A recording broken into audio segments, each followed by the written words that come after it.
Tibet, or formerly Thibet, is a plateau region north of the Himalayas in Asia, traditionally inhabited by Tibetans and other ethnic groups and also with a significant population of Han and Hui people. Tibet is the highest inhabited plateau on Earth, with an average elevation of 4,900 m. Under the name Historical Tibet, this area, claimed by the Tibetan government in exile, is made up of three traditional regions, Yutsung, Amdo, Kham. The area of Tibet varies from 1,221,600 square kilometers for the Tibet Autonomous Region to 2,500,000 square kilometers for Historical Tibet or Greater Tibet. The historical capital, which traditionally concentrates the religious and temporal authority of Tibet, is Lhasa. Tibetans, who number 6 million in the People's Republic of China, speak one of three dialects of Tibetan, a language of the Tibeto-Burman family, and predominantly practice Tibetan Buddhism. Geographically, Tibet is a plateau region located north of the Himalayas in Asia. The Tibetan Plateau, the largest in the world and sometimes called the roof of the world, is the highest inhabited plateau on the planet, with an average elevation of 4,900 m.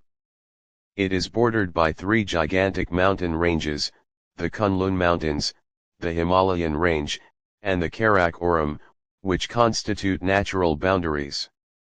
Ethnic or ethnological Tibet extends beyond the Tibetan Plateau and encompasses all regions that were once inhabited solely or predominantly by people of Tibetan origin, and includes, in addition to the Tibetan territories in the People's Republic of China, Bhutan, some eastern, northern, and western regions of Nepal, some regions of northern India, as well as Baltistan in Pakistan.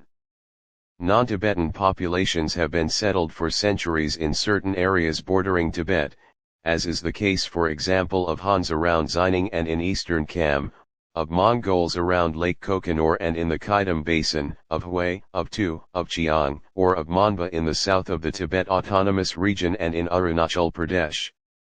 According to Melvin C. Goldstein, Western Tibetan historiography has tended to distinguish political Tibet, that is, the state that remained under the control of the Tibetan government until 1951, from other areas inhabited by Tibetans.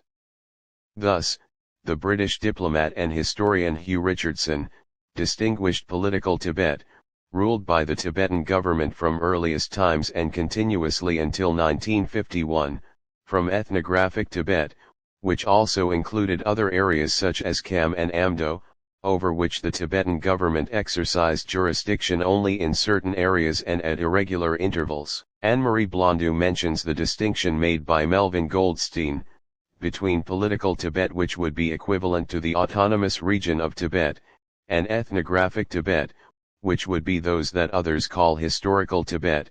These definitions, however convenient they may be, seem to us to be reductive and dangerous for a possible settlement of the Tibetan question. They want to clearly separate the problem of the Tar from that of the eastern provinces incorporated into the Chinese provinces. Jean-Paul Marie specifies that Tibet has been divided into 5 parts, the autonomous region constituting approximately a third of the country. Tibet Autonomous Region and other Tibetan autonomous subdivisions in China. The Tibet Autonomous Region is an administrative unit created in 1965 by the People's Republic of China, covering some 1.2 million square kilometers, and referred to as Tibet by the government of China, but also, according to Andrew Martin Fisher, by most Western media, as well as by encyclopedias and travel guides. In Mandarin, this administrative entity, whose capital is Lhasa, is called Zhangzhizhik or Zhejiang in its abbreviated form. Thus, when the People's Republic of China uses the term Tibet, it refers to the Tibet Autonomous Region. China includes in it most of the Indian state of Arunachal Pradesh, which it and India claim possession of. The name Tibet for this administrative region is however contested by ethnologists, historians, and defenders of the Tibetan cause, who consider its perimeter excessively restricted in relation to geographical and ethnic Tibet, which they generally attribute to geopolitical motivations of the Chinese government. François Robin specifies that this reality of geographic coverage of Tibet is known to specialists, but it has remained invisible to the general public. Main article, Tibetan Autonomous Administrative Regions of the People's Republic of China. The People's Republic of China has also created Tibetan autonomous subdivisions in the Chinese provinces of Qinghai, Gansu, Sichuan, and Yunnan. These subdivisions number 12 with 10 prefectures and 2 counties. Historical Tibet. Various authors use the expression historical Tibet to designate the whole formed by the autonomous region of Tibet, Kham, and Amdo. This expression of historical Tibet, applied to the whole of the autonomous region of Tibet and to the Tibetan prefectures and counties, is also present on the site of the Association Free Tibet campaign and on the site World Tibet News. For the 14th Dalai Lama, the expression historical Tibet lacks precision, being able to apply to various periods, the 7th, 8th, and 9th centuries or the Yuan Empire or even the Qing dynasty 35. The term Greater Tibet, which is generally understood to mean historical or ethnographic Tibet, is now used primarily in the context of the debate over Tibetan autonomy and the relationship between the People's Republic of China and the Tibetan government in exile. This term is generally used by the Chinese government and media when referring to the Tibet of the 3 provinces and the claims of the Tibetan government in exile. It is also sometimes found among some Western Tibetologists, personalities, and media.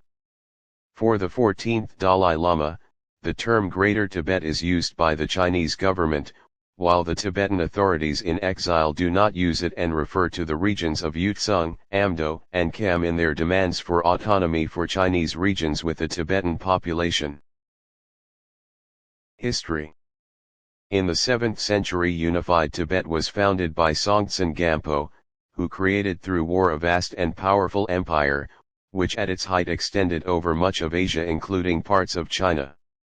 In order to consolidate his political alliances, he took as wives the Nepalese princess Bai Trikuti, daughter of King Amsuvarma, and the Chinese princess Wenqing Gongju, niece of the Tang Emperor Taizong. Tibetans attribute the introduction of Buddhism and the founding of the Jokham Temple to these 2 queens, who are considered 2 incarnations of the Bodhisattva. Between 742 and 797, Tri Songtsen, the 2nd king according to Buddhist doctrine, made Buddhism the state religion, invited Indian masters, to whom is attributed the introduction of Tantric Buddhism to Tibet. There was a translation of Buddhist texts from Sanskrit into Tibetan. The expansion of the empire continued. The Tibetans occupied the Chinese capital Xi'an in 763. From 815 to 838, Tri Ralpakan was the 3rd king according to Buddhist doctrine. There were numerous translations into Tibetan of Sanskrit and Chinese Buddhist texts. China and Tibet signed several peace treaties. The Sino-Tibetan Peace Treaty of 822, engraved on 3 pillars, one of which is still visible in Lhasa, placed the Chinese and Tibetans on an equal footing and established the borders between the 2 countries. From 838 to 842, under the reign of Langdharma, who was assassinated by a monk, we witness the end of the first diffusion of Buddhism and the country was once again divided into small fiefdoms. From the second half of the 10th century to the 12th century, we witness the second diffusion of Buddhism in Tibet. Tibetans went to India to visit great masters. The activity of translating Buddhist texts resumed. Several great masters founded schools, such as Marpa the translator, whose disciple, the famous Milarepa, was at the origin of the Kagyu order, who founded the Sakya order in 1073. Finally, Atisha, an Indian monk, arrived in Tibet in 1042 and founded the Kadampa order. This latter order influenced the existing orders so much that it spread to the other orders and disappeared as such in the following centuries. The school referring to the first diffusion of Buddhism takes the name of Nyingma.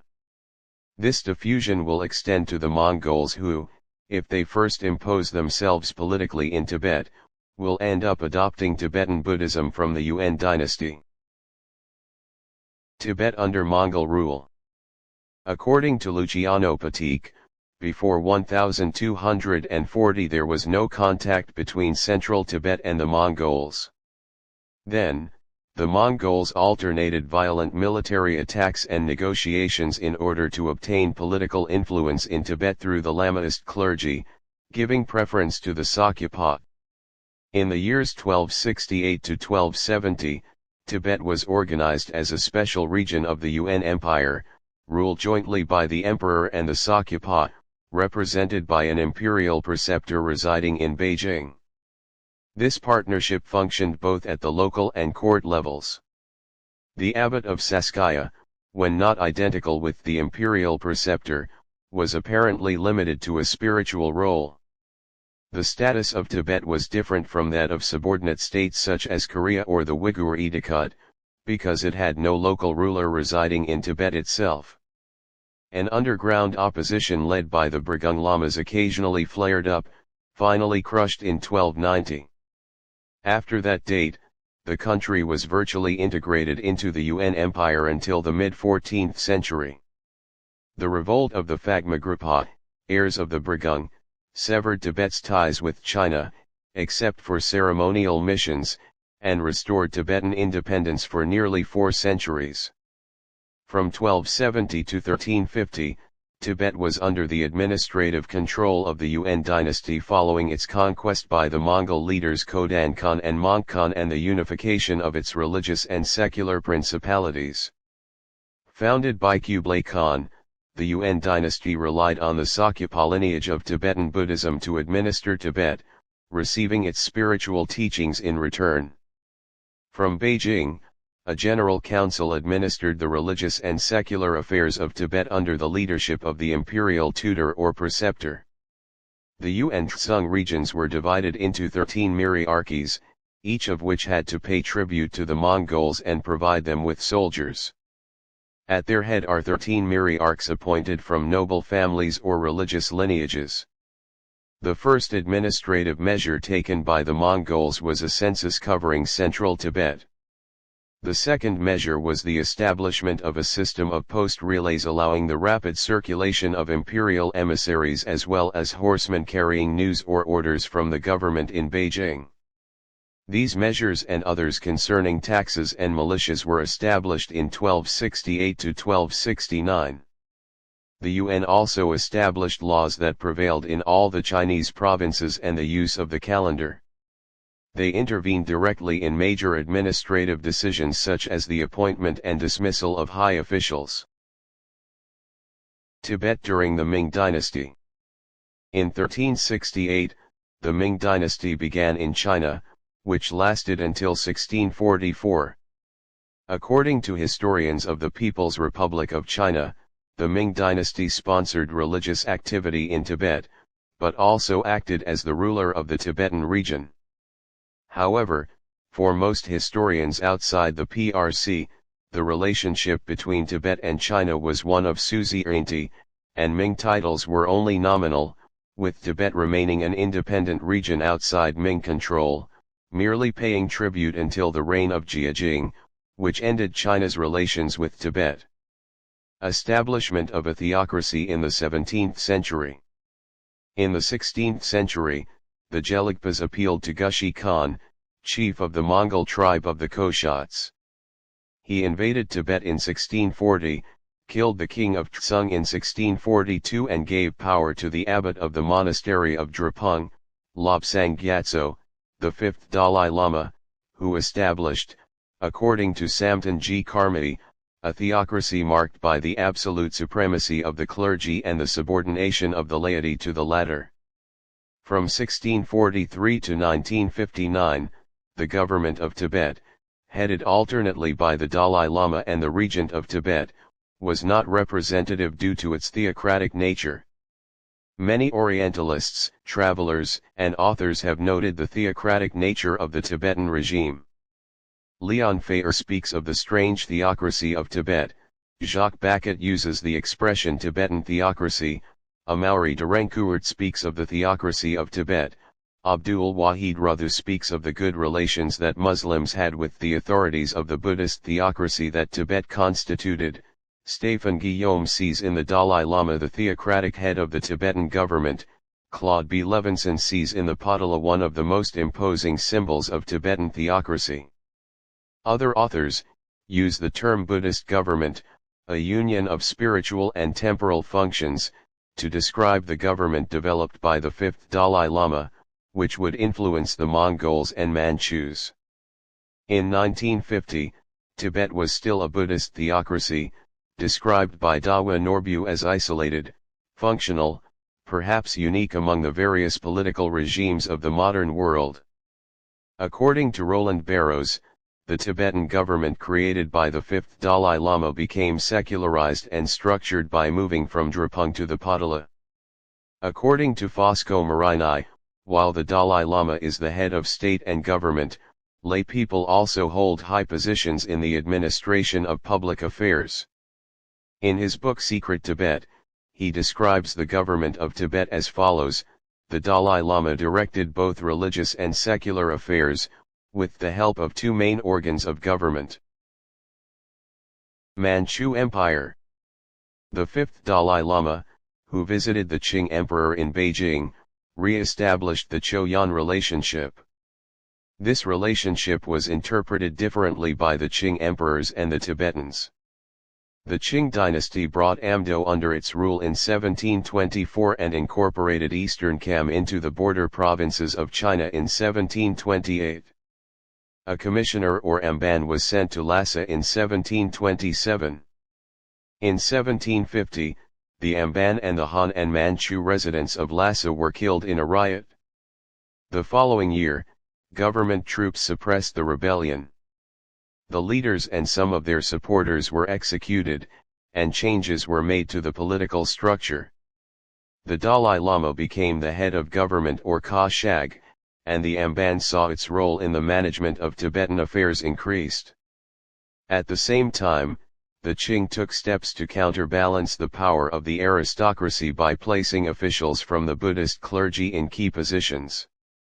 According to the Italian historian Luciano Patique, from 1751, the protectorate exercised by the Qing dynasty in Tibet took its definitive form and remained unchanged until 1912, with the exception of some adjustments in 1792 where, in addition to the rights of control and supervision given to the ambans, direct participation in the Tibetan government was added.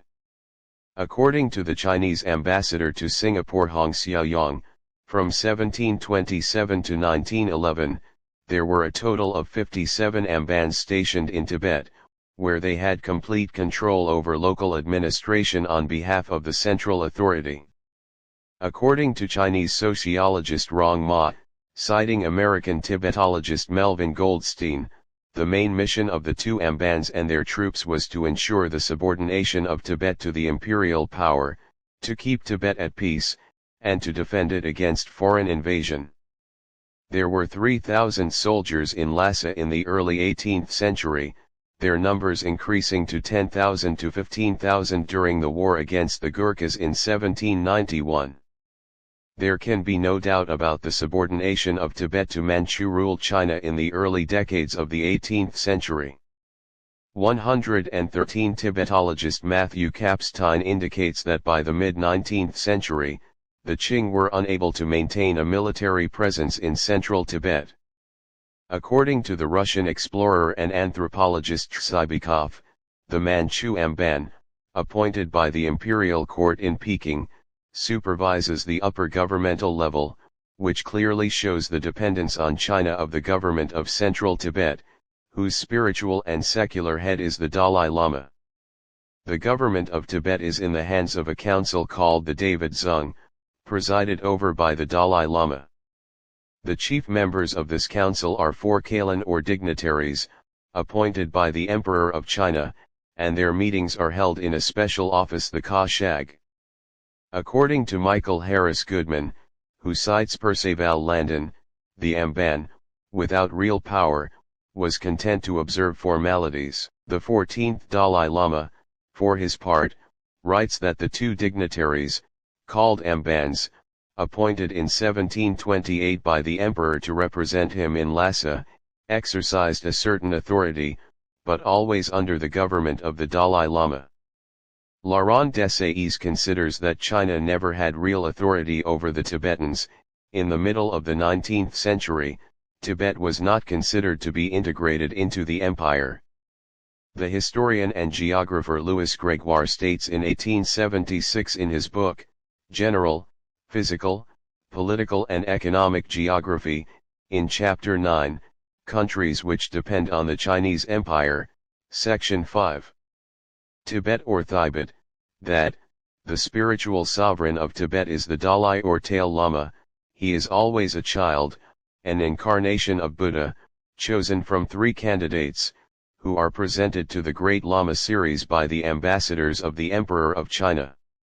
He delegates his temporal authority to a Raja, called Nom Khan, or Gyalpo, who governs with 4 ministers and 16 mandarins, all appointed by an imperial diploma and revocable at the pleasure of the emperor. 4,000 Chinese soldiers are distributed in the important stations, and Chinese post-aliens, a kind of gendarmes, provide postal service. 4 large principalities and several small ones are administered directly by Chinese agents. In recent times, vast territories, entirely Tibetan in language, customs, and religion, have been united with Sichuan and Yunnan. Father Huck, in his work Souvenirs d'un voyage dans la Tartarie et le Thibet pendant les années 1844, 1845 et 1846, relates that the Nom Khan or Lama King had forbidden by edict women to appear in public unless they smeared their faces with black, because of problems of debauchery in the monasteries. He also relates that in 1844, 3 young Dalai Lamas died there, the first strangled, the second, died under a roof collapse and the third poisoned with his entire family and the Grand Lama of Kaldon who was devoted to him. The population designated the Nom Khan as responsible for these deaths. This Nom Khan was Sifan, originally from Yangtio Usse in Gansu. In 1791 the Nepalese Gurkhas invaded southern Tibet, seizing Shigatse, destroying, looting, and defacing the great monastery of Tashil Hunpo. The young Panchen Lama was forced to flee to Lhasa again. The Qianlong Emperor then sent an army of 17,000 men to Tibet. In 1793, with the assistance of Tibetan troops, they expelled the Nepalese troops to within about 30 kilometers of Kathmandu before the Gurkhas admitted defeat and returned the treasures they had plundered. Tribute was imposed on the Gurkhas, and this tribute continued to be paid by Nepal to China until the overthrow of the Chinese Empire. In 1841, the Nepalese invaded the western region of Tibet. With the help of the Chinese, the Tibetans repelled them. In 1844, the Nepalese attempted another invasion, but it was abandoned when the Tibetans agreed to pay the invaders an annual tribute equivalent to that which the Nepalese had to pay to China. They also received the right of extraterritoriality and the right to maintain a consul agent general in Lhasa, protected by a small troop of Nepalese soldiers. In the second half of the 19th century and the beginning of the 20th century, a competitive situation developed between Russia and the United Kingdom, the latter seeking to control Tibet from India, and Russia seeking to prevent it from doing so in order to maintain its influence in Central Asia. In 1886 to 1888, there was a first contact between Tibet and the British Army which had conquered Nepal and Bhutan and detached Sikkim from Tibetan allegiance. From this time on, the 3 Himalayan states, until then more or less nominally subject to Tibet and therefore to China, passed into the orbit of the Indian Empire. 20th century. In 1904, the British Governor-General of India, in what led to a British military expedition to Tibet, ruled that China had no power or authority over the Tibetan government. The military expedition, led by Colonel Francis Younghusband, bloodily crushed the Tibetan defense in 1904, and the British imposed themselves on Tibet and granted themselves commercial and diplomatic privileges there. Following international reactions and public discontent in England, the treaty was quickly called into question and reorganized, notably with the Sino-English Treaty of 1906 or Treaty of Peking, by which there would be no English occupation of Tibetan territory. The war indemnity would be settled in 3 installments, and the British reaffirmed China's suzerainty over Tibet. Peking settled the sums owed to the English by the Tibetans. In 1908, taking advantage of the departure of British troops, China regained control of Tibet as a suzerain power, until the Revolution of 1911, which marked the collapse of the Qing Empire and the installation of the Republic of China. After obtaining the departure of British troops in exchange for the payment of an indemnity, the Qing dynasty, although weakened, decided to play a more active role in the conduct of Tibetan affairs. To preserve its interests, it launched a program of integration of Tibet with the rest of China on the political, economic, and cultural levels. It was planned to form an army of 6,000 men and to secularize the Tibetan government by creating non-ecclesiastical government commissions. A mint, roads, and telephone lines were planned, and the exploitation of local resources were put into operation. In Lhasa, a school opened in 1907 and a military college in 1908. A Chinese postal service was established and the first stamps were issued. After fleeing to India, the 13th Dalai Lama was deposed by China. Chinese troops and officials were expelled from Tibet in 1912 by the Tibetans. In 1912, following a letter from Yuan Shikai wishing to restore the role of the Dalai Lama, the latter replied that he did not require any titles from the Chinese government because he intended to exercise his spiritual and temporal power in Tibet. This letter was considered a declaration of independence by the Tibetan government in exile. According to the Tibetan government in exile, the 13th Dalai Lama, upon his return to Lhasa, issued a proclamation reaffirming the independence of Tibet on February 14, 1913.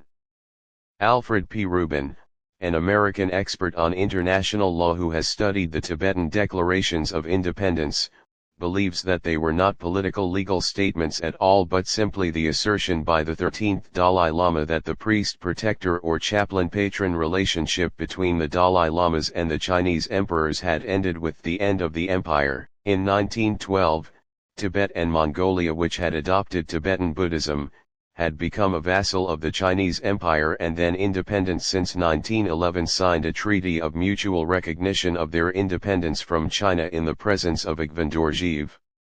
According to Charles Bell, the Kashag and the 13th Dalai Lama did not recognize this agreement. Still, according to Bell, the international community did not recognize the independence of Mongolia, nor that of Tibet. According to Barry Sodeman, Tibet and Mongolia in 1913 were not recognized as states by the other states. The fact for one and the other to recognize each other is no more important than the mutual recognition of South Ossetia and Abkhazia today. According to Elliot Sperling, the fact that Tibetans and Mongols claimed in their 1913 treaty to have emerged from domination by the Manchu state, and thus no longer be linked to China, is significant in terms of terminology. The ethnologist Fosco Marini, who visited Tibet in the late 1940s, writes that Tibetans consider Tibet to be an independent and sovereign state. For the writer Georges André Morin, historically the notion of an independent Tibet has no meaning. Tibet has been part of the Chinese world since the 13th century, or even longer. According to Barry Sodeman, no state recognizes the Tibetan government in exile, nor the assertion that Tibet was independent 149 and China has never renounced its sovereignty over this territory. According to Anne-Marie Blondeau, governments, not wishing to confront the People's Republic of China because of the international competition to which its markets are subject, avoid taking sides by evoking the unclear status of Tibet and do not address the self-determination of Tibetans, even if they mention the violations of human rights in Tibet.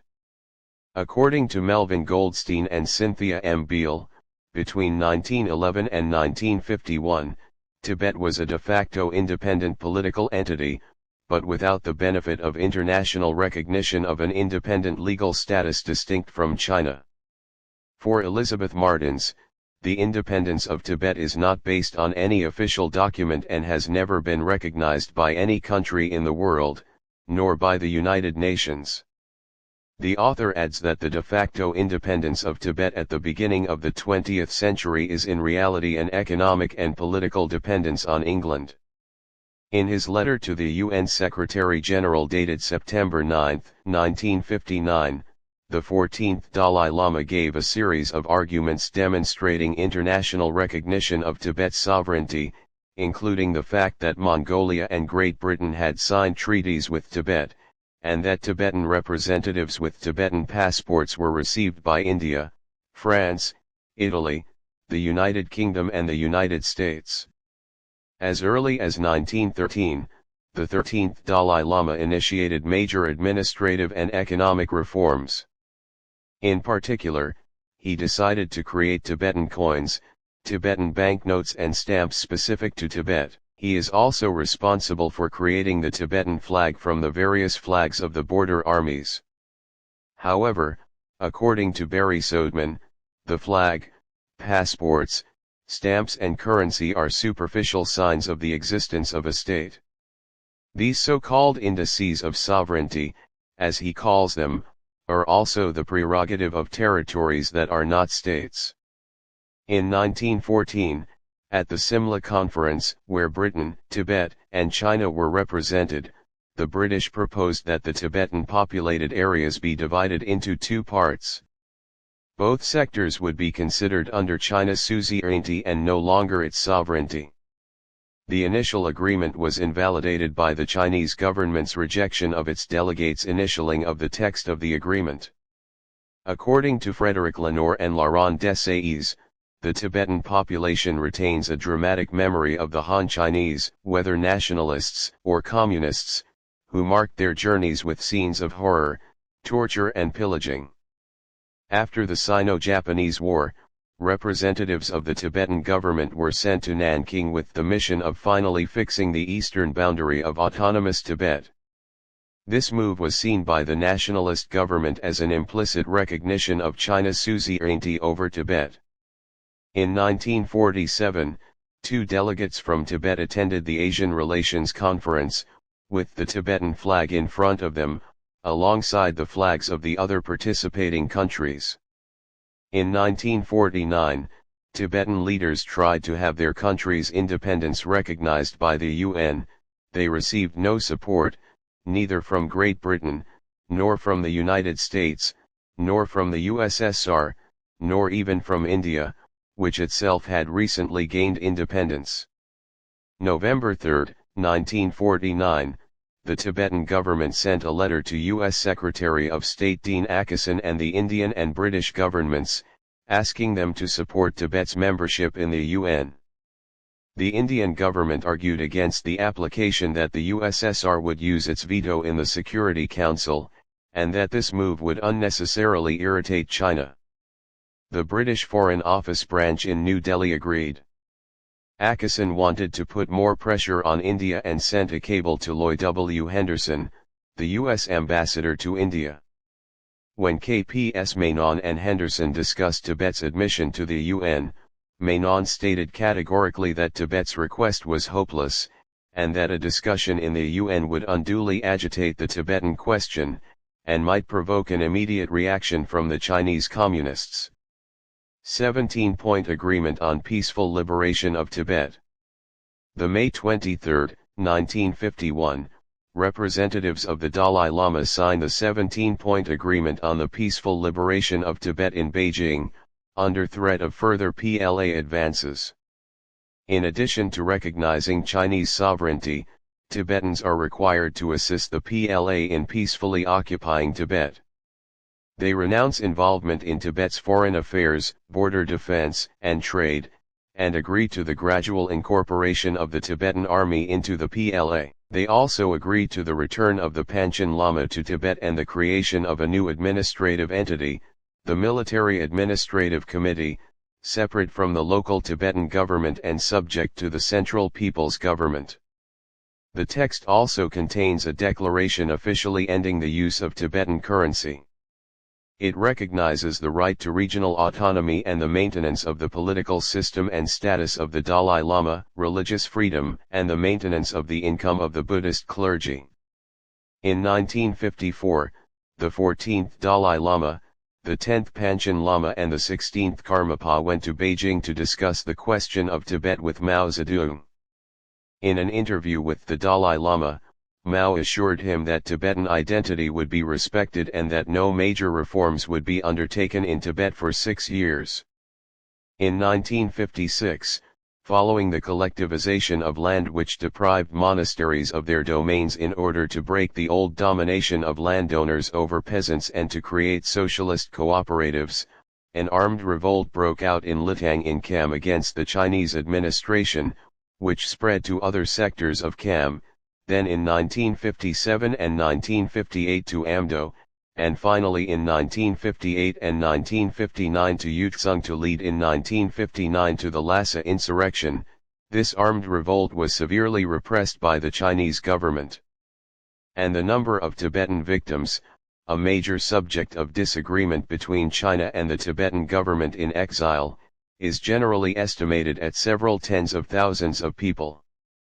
The Dalai Lama then fled Tibet to take refuge in India, followed by around 100,000 Tibetans, while Beijing claims that the revolt was instigated and armed by the CIA with the complicity of Tenzin Gyatso.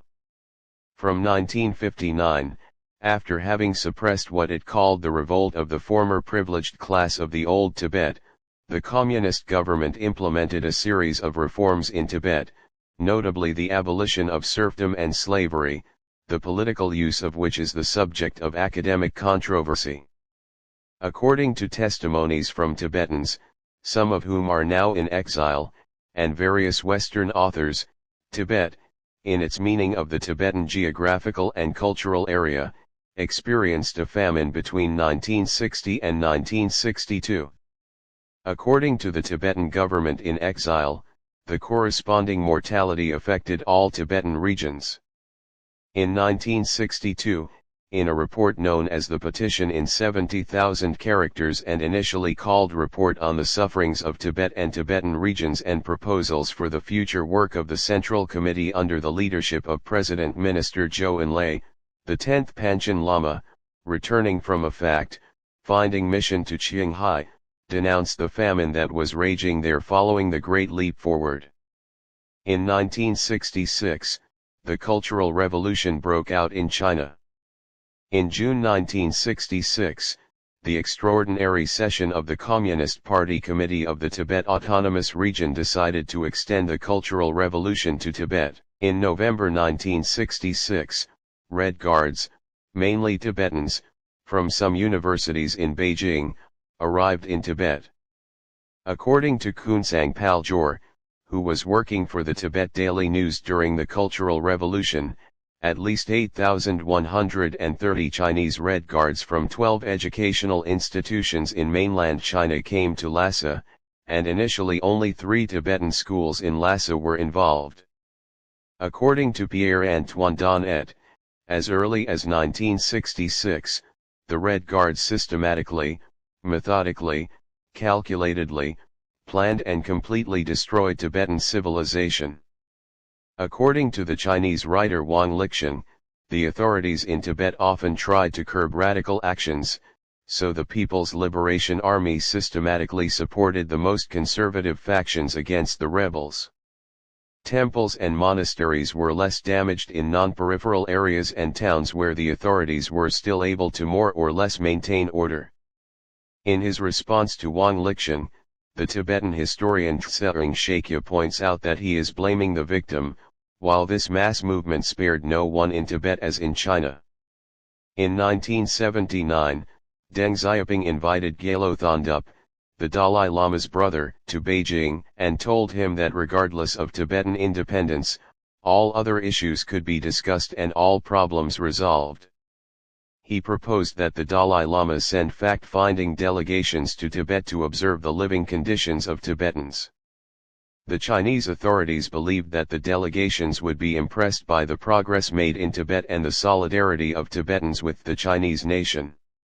In 1980, after an inspection visit to Tibet, the General Secretary of the Chinese Communist Party, Hu Yaobang, demanded greater autonomy and proclaimed respect for freedom of belief. During the 1980s, the moderates of the Chinese Communist Party paved the way for increased use of the Tibetan language, the reconstruction of religious buildings, and the encouragement of Tibetan culture. According to Laurent Dessailles and Frédéric Lenoir, the political ouster in 1987 and then the death of Hu Yaobang in 1989 broke this timid reformist momentum. 21st century.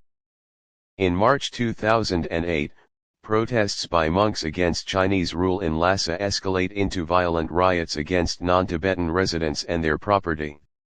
They occur a few months before the 2008 Summer Olympics. Other protests also take place outside the capital, particularly in the Tibetan region of Amdo, around the Labrang Monastery in Gansu province. According to the authorities of the Tibet Autonomous Region, the death toll is 19 victims of the rioters, and 1,000 businesses and public buildings are destroyed.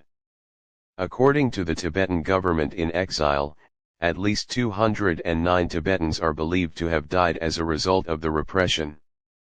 Demonstrations in support of the supporters of an independent Tibet took place during the London and Paris legs of the 2008 Olympic torch relay. Following tensions in the Ngaba region, Tibetan monk Tepi set himself on fire in 2009, and since March 2011, several Tibetan monks, nuns, and laypeople have set themselves on fire, demanding, according to the Tibetan government in exile and various Western activist groups, freedom for Tibet and the return of the Dalai Lama. Most of these self-immolations have occurred in Sichuan province, which is home to about 1.5 million Tibetans. 2 Tibetan autonomous prefectures are mainly affected, Ngaba in Ngawa Tibetan and Chiang Autonomous Prefecture, where Kirti Monastery is located, and Gars Tibetan Autonomous Prefecture, both prefectures located in the former Tibetan provinces of Amdo and Kham. One case occurred in Shamdo, Tibet Autonomous Region, and another case in Galag Tibetan Autonomous Prefecture in Qinghai Province. According to Tsering Wozer, Kirti Monastery is in danger of disappearing. On March 16, after the self-immolation of monk Rigzan Phuntsog, 1,000 police officers surrounded the place. The 2,500 monks of the monastery were to be subjected to patriotic education. Monks who refused to submit to it disappear. While several Tibetans have self-immolated in Tibet since March 2011, Chinese police opened fire in January 2012 during pro-independence protests in the Tibetan Autonomous Prefecture of Gars, killing at least 3 people. According to the Chinese Ministry of Foreign Affairs, on January 23, 2012, dozens of rioters, including some monks, stormed and destroyed shops and a police station in Luhuo County, Gars Tibetan Autonomous Prefecture, Sichuan. The group, some armed with knives, threw stones at police officers and destroyed 2 police vehicles and 2 ambulances. One member of the group was killed and 4 others injured in the clash, with 5 police officers injured. On January 24, even more violent riots rocked Sirte, another county in the region. Rioters threw stones and Molotov cocktails and opened fire, injuring 14 law enforcement officers before being dispersed. 1 rioter was killed and 13 others arrested. In Sirte, as in Luhuo, in an attempt to intimidate residents who observed Han traditions, rioters attacked houses displaying spring festival decorations and lanterns. Isolation of Tibet. Chinese authorities restrict foreigners' access to Tibet. In 2018, the U.S. Congress decided, in retaliation, that those who prevent Americans from visiting Tibet will not be allowed to travel to the United States.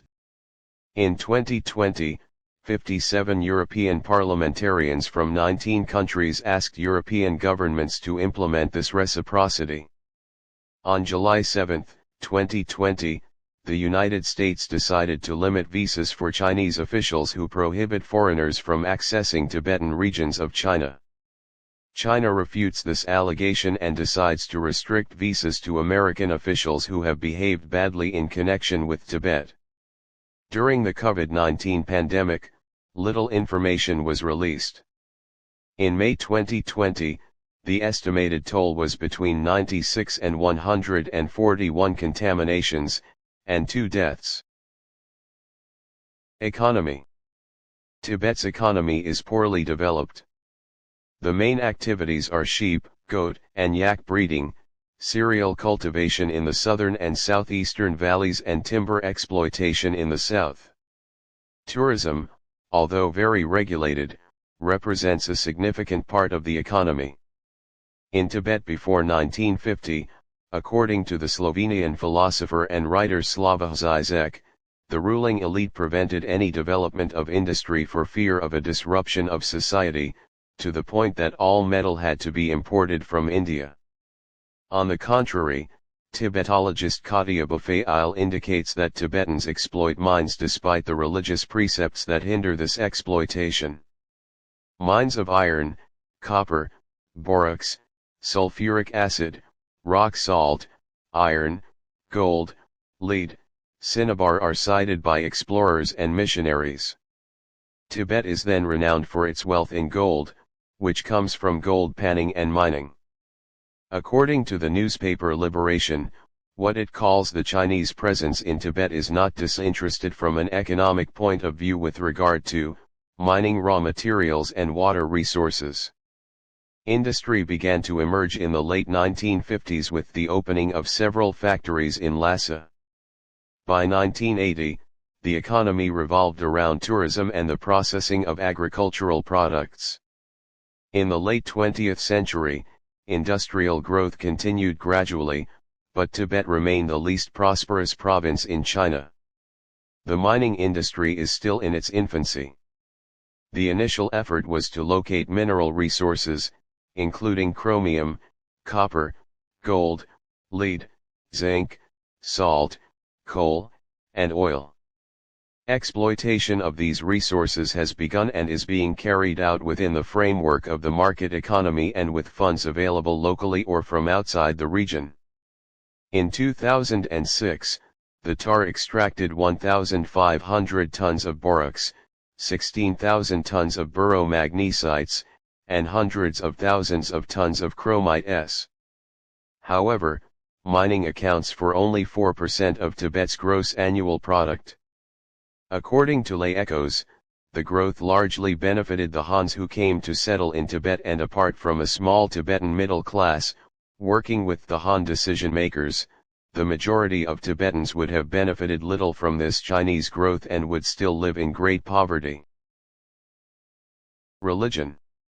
Religion, particularly Tibetan Buddhism, has strongly influenced the historical and cultural development of Tibet.